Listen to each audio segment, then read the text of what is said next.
Hello everyone and welcome back to the channel. This video is going to be about the fight, flight, freeze or fawn survival response to narcissistic abuse.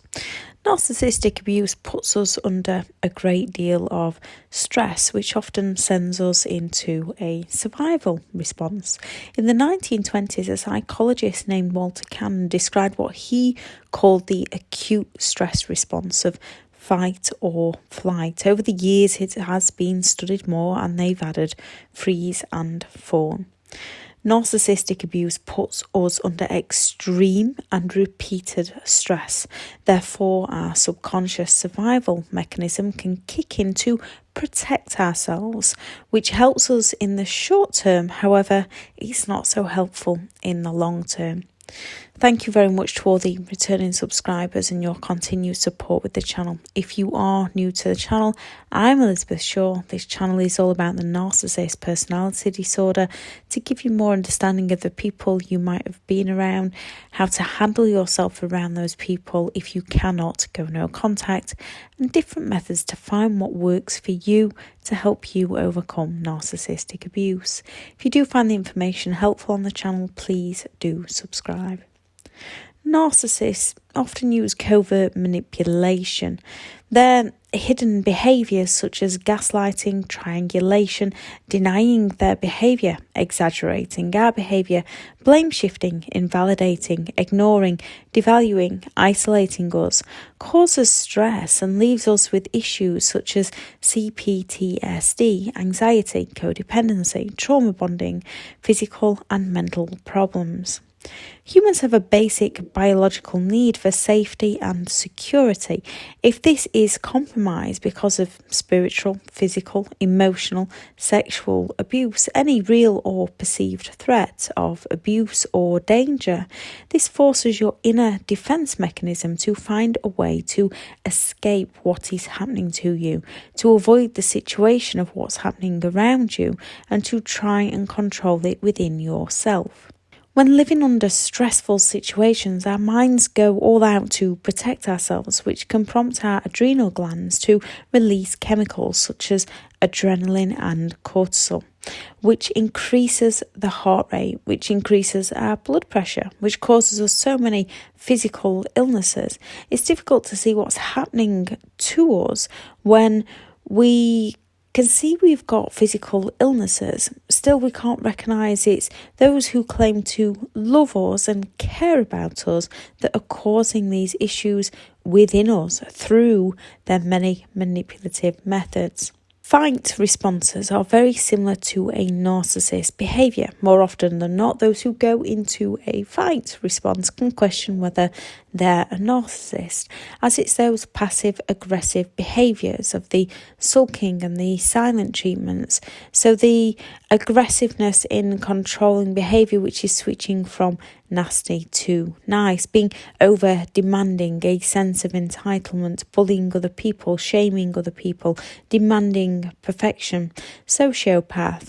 We might react in fight survival mode to a situation when we are around or have been around a narcissist. When someone says something that provokes a response within us, it can come across, our response can come across as bullying or intimidating when standing up for ourselves, to which a narcissist will use against us to claim our reactions are the problem, when it's their abuse that's the problem. When we go into the fight mode, it doesn't make us a narcissist. It means our bodies have gone into the survival response of fight. We need to get out of the situation so we can find who we are again. In the beginning, you might fight, cry, feel like punching something, glare at the narcissist, talk angrily, feel like stomping your feet, feel intense anger, say something negative back, which is often called reactive abuse. No, it's not right, yet you were doing it to protect yourself from any given situation you were in with a narcissist, which the narcissist will use against you, so you believe that they are correct and you are to blame. Most of those who went into the fight mode often believe they could be a narcissist once out of the relationship because of their behaviour within the relationship. For example, because you might have spent so much of your time around them, when they stop spending time with you, you can have a feeling that they're cheating. You might have been the one to start the arguments or beg for attention, not because you're a narcissist, because you wanted the very person who was causing you pain to end the suffering and be honest with you, prove that they cared for you, as it's your instincts that are telling you they don't care. Due to the trauma bond, once you're that far into the relationship, it's hard to see what's truly happening and walk free. Or if it was your parent, you never knew any different. You were raised by them. You feel guilty walking on eggshells around them. Walking away from the person who raised you, even though they harm you, so as often it's not physical harm. It's hard to see what they've done to you, and it's extremely difficult walking away from them. Even with physical violence, there's so much self-doubt, fear and paranoia within ourselves, we dare not leave or speak against them. Fawn is when people begin to people please, end up with the loss of identity, those codependent behaviours, lack of boundaries, feeling guilty, looking to others for opinions, ignoring their own beliefs, questioning their own truth. People go into fawn survival mode in order to protect themselves. They fear their abuser's reactions, therefore they fawn to the behaviour of their abuser, believing it will protect them. When in the survival mode fawn, you can become compliant and helpful, meeting the narcissist demands for fear of reactions. You might be all smiles and giggles to the outside world, trying to hide how you really feel for fear of reactions from the narcissist. Often we can then become an unwitting enabler to the narcissist's hideous treatment of others, not understanding the full picture, not knowing the whole story, as the narcissist will only ever tell you what they want you to hear. We learn to do all we can to please the narcissist for fear of reactions if we step out of line, learning to walk on eggshells around them, slowly losing our values and our beliefs, and listening to what the narcissist is telling us we should or should not do, doubting ourselves more and taking their opinions on as our own. Begging them when they've promised to do something and then fail to deliver. We can then plead with them, while they will then gaslight us all the more, saying, I never said that. Again, leaving us questioning our reality and questioning ourselves. When in the flight survival mode, people can become obsessive. They can become hyperactive.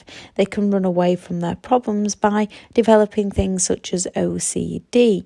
They can start hoarding items, having compulsive rituals. They can start having more panic attacks, rushing around, worrying a lot, have a sense of drivenness when that adrenaline kicks in to keep them addicted to something to avoid the situation they are in, using stimulants such as caffeine, chocolate, drugs, alcohol, and have a sense of restlessness. When you're in flight mode, your legs may feel restless, continually moving legs or feet, continually cleaning, you're tense and you feel trapped. As the reality you're living becomes more unbearable, as you slowly lose control of your thoughts and your emotions, we can try to gain control in other areas of our lives to keep a sense of significance and control. So when our relationship seems so uncertain at times, we can then pick up obsessive behaviours to claim back some form of certainty. This can be down to routines and feeling out of balance if you step away from your routine, to excessive exercise and not in a healthy way, or constantly calling or messaging the narcissist, which they will then twist it onto you being insecure, even though you have every right to feel insecure as their behaviour is sending you that way. Yet they can constantly message and call you and demand an answer from you. They are the self-entitled hypocrite. Yet they do this to instill fear in you. They message you constantly to instill that fear in you. You do it for love and connection. We meet love and connection by caring for others, being close to others and communication with others. The narcissist meets it by intimidating others. When in freeze survival mode, people can start procrastinating a lot. They can try to run away from their problems by not dealing with their problems. They can become depressed, start daydreaming, lack ambition, become extremely tired, isolate themselves from the world, become disassociated from the world and disconnect from it, dread events, feeling exhausted, have trouble completing tasks. When you freeze, you may have a sense of dread, you feel exhausted and you're sick most of the time, have trouble doing typical day-to-day things. This is perfect for a narcissist to use against you. A narcissist often wants you isolated from support. They will often use triangulation to divide and conquer people. When you've gone into the human survival mechanism of freeze, you're often left with anxiety and not wanting to speak to those around you, feeling depressed and unable to take care of yourself. Continuously tired, often coming down with illness after illness as your body and mind are completely drained, fighting daily battles within your mind. Then when the narcissist tells you that you're not good enough, your behaviour is now matching their words. Often why when they say, "You're lucky to have me," or "No one else will love you as I do," you believe within your mind that you are lucky to have them, not seeing they are the very person making you feel how you do.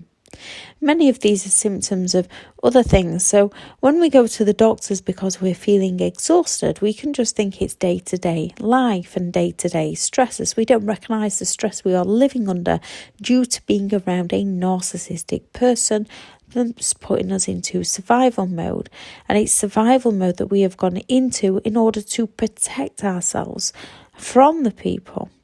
Then we go and try to find cures for the physical problems rather than getting to the root cause of the problem, which is leading to our problems. And the root cause of the problem can often be being around a narcissistic person who's gaslighting your reality. When people are manipulating you in such a way that you cannot see what they are doing, you're not going to be aware of how their behaviour is affecting you, which is why more often than not, we don't see what's happening to us when we are in the eye of the storm. We only know once we are out of it. We start joining the pieces together, joining the dots together and recognising precisely what we have been through and start building a new life for ourselves again. When we are in the survival mode, one of the first things we need to do to recover from this is remove the source of our pain, remove the source of our problem, which is why it's always recommended to go no contact with a narcissist. Not always possible, in which case it needs to be limited contact and grey rock, and starting discover who you are again, beginning to do things to discover your passion, your dreams of what you want to do with your life. One way to discover who you are as a person is what makes you smile, what gives you joy, what do you enjoy talking about, what hobbies do you enjoy, what things do you find interesting, and start working on a way to start doing those things for you again today. You can and you will recover from this. I shall link into the description the video for the 4 signs of the trauma bond and the responses to narcissistic behaviour, which is another video explaining more on our trauma responses to a narcissist. I shall also link the video to codependency, as it's not always codependency. More often than not, it can be the survival mode. I am currently full to one-to-one coaching. I have partnered with BetterHelp and their sponsored link is also in the description. If anyone has their thoughts on this, please do add it onto the comments, as you never know who's reading through that it might help. Thank you very much for listening, and go out there and create the day that you deserve, because you do deserve to have an amazing day. Bye.